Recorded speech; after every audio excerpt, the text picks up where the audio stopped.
Bonjour à tous, très heureux de vous retrouver aujourd'hui pour une nouvelle méditation qui a pour thème un prophète confiné dans sa chambre. Pour cela, je vous invite à ouvrir votre Bible dans 2 Rois chapitre 4 et nous commençons notre lecture au verset 8. Un jour, Élisée passait par Sunem. Il y avait là une femme de distinction qui le pressa d'accepter à manger. Et toutes les fois qu'il passait, il se rendait chez elle pour manger. Elle dit à son mari, « Voici, je sais que cet homme qui passe toujours chez nous est un saint homme de Dieu. Faisons une petite chambre haute avec des murs et mettons-y pour lui un lit, une table, un siège et un chandelier, afin qu'il s'y retire quand il viendra chez nous. » En ce temps de confinement que nous connaissons, il est bon de se laisser instruire par Dieu. Dans ce récit, nous voyons le prophète Élisée qui, lorsqu'il passait à Sunem, avait à sa disposition une chambre haute. Et aujourd'hui, nous avons en cette période de confinement plus de temps pour nous mettre à l'écart dans notre chambre haute, comme nous y invite Jésus en Matthieu 6,6. Mais quand tu pries, entre dans ta chambre, ferme ta porte et prie ton Père, qui est là dans le lieu secret. Et ton Père, qui voit dans le secret, te le rendra. Quelle invitation de la part de Jésus!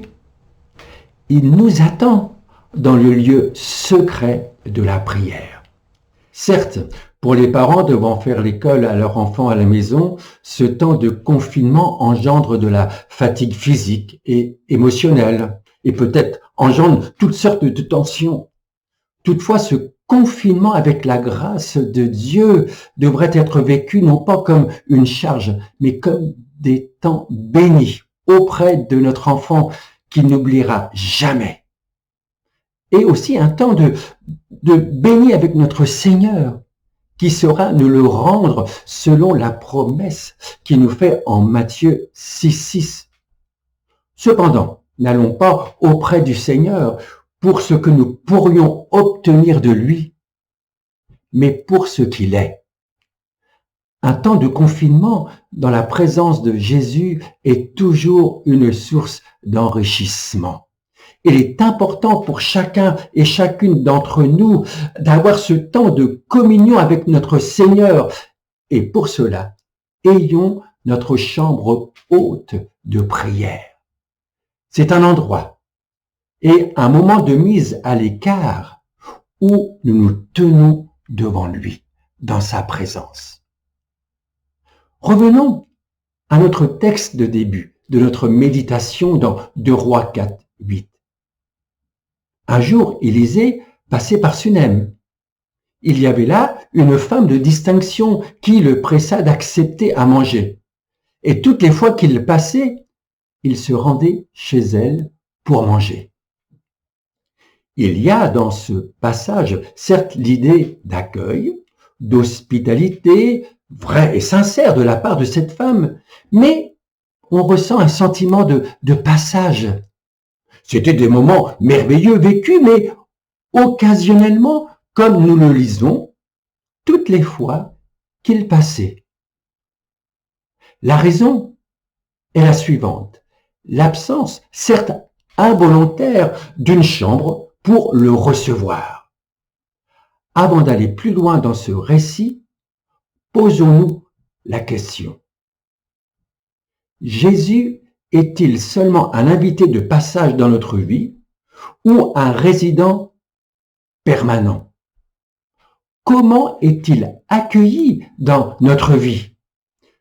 Pour cette femme de distinction, la réponse est pratique. Elle dit à son mari, « Faisons une petite chambre haute avec des murs. » Quelle sagesse de la part de cette femme! Elle sait qu'Élisée est un saint homme de Dieu, comme nous le lisons. Néanmoins, elle n'a pas la folie des grandeurs. Faisons pour lui une petite chambre. Cela respire l'humilité. Notre temps de prière avec le Seigneur doit respirer cette humilité.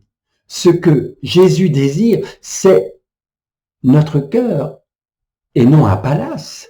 Notre Seigneur ne se laisse pas impressionner par l'apparat, par le grandiose.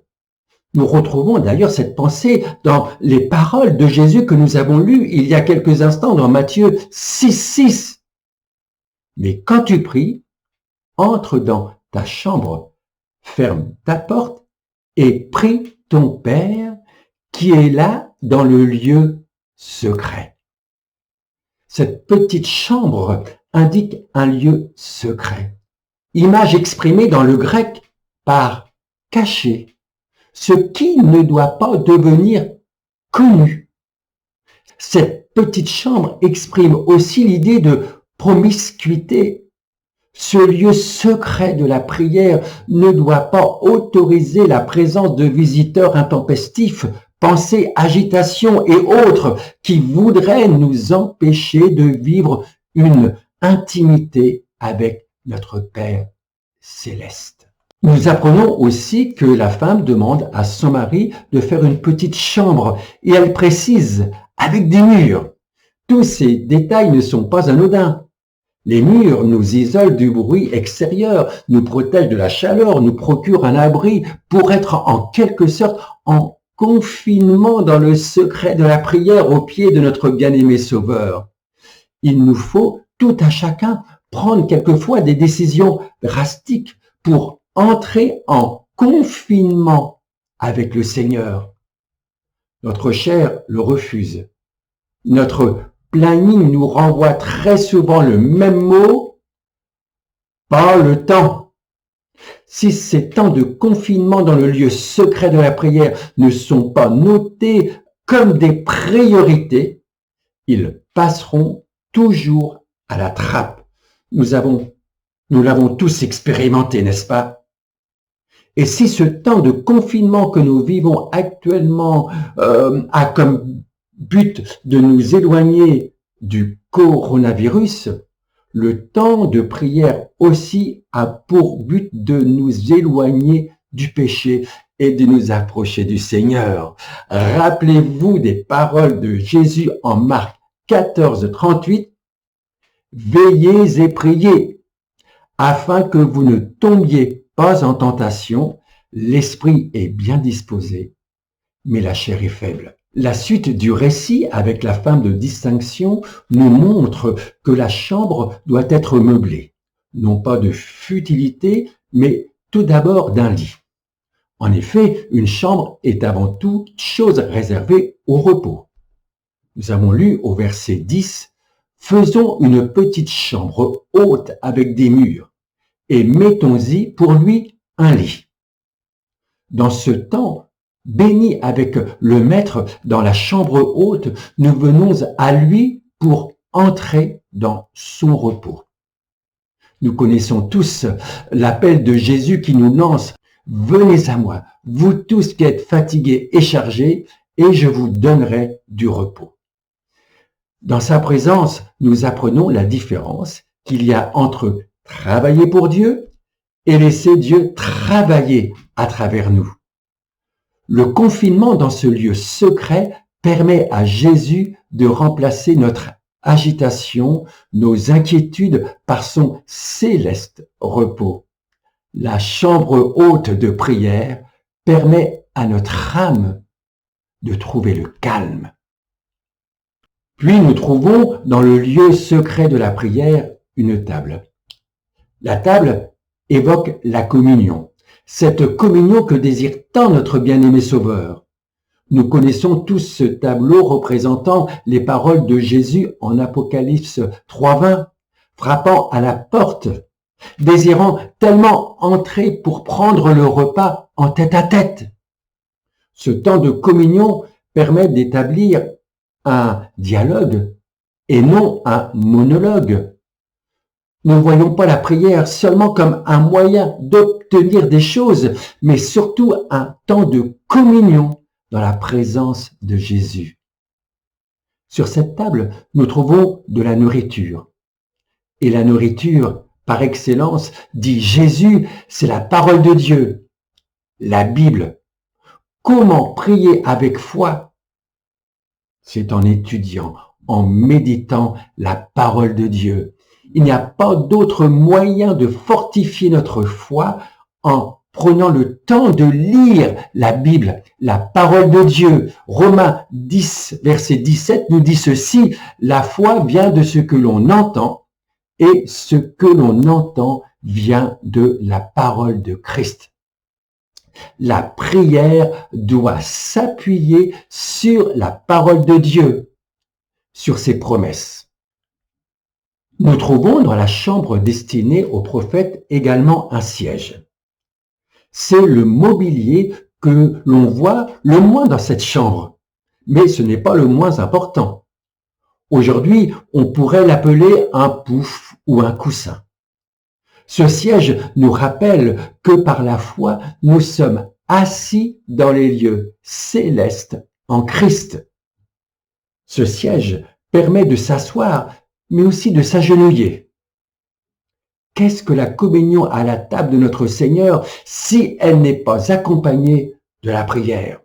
En conséquence de tout cela, nous trouvons aussi sur la table un chandelier rempli d'huile permettant à la mèche de briller de ses 1000 feux. L'huile, vous le savez, est l'image biblique du Saint-Esprit. Dans ce confinement, dans la chambre de prière, nous sommes renouvelés et remplis du Saint-Esprit, comme au jour de la Pentecôte. Rappelez-vous de ces croyants, hommes et femmes qui, d'un commun accord, étaient, si vous me permettez l'expression, en confinement d'un commun accord pour persévérer dans la prière. Ils ont été confinés pendant 10 jours, jusqu'au jour de la Pentecôte. Et nous pouvons lire toujours en Actes 2:4, ils furent tous remplis du Saint-Esprit. Ce temps quotidien de confinement spirituel nous est proposé par Jésus. À chacun de l'accepter, bien sûr. Comme nous le vivons aujourd'hui avec le confinement pour nous protéger du coronavirus, cela nécessite des règles, des restrictions drastiques.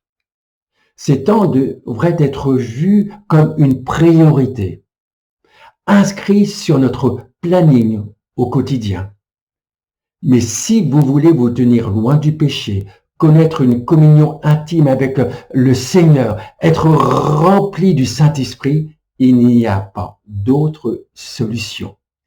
Il nous faut, jour après jour, nous confiner dans le lieu secret de la prière, cette chambre haute avec son mobilier, constitué d'un lit, d'une table, d'un siège et d'un chandelier.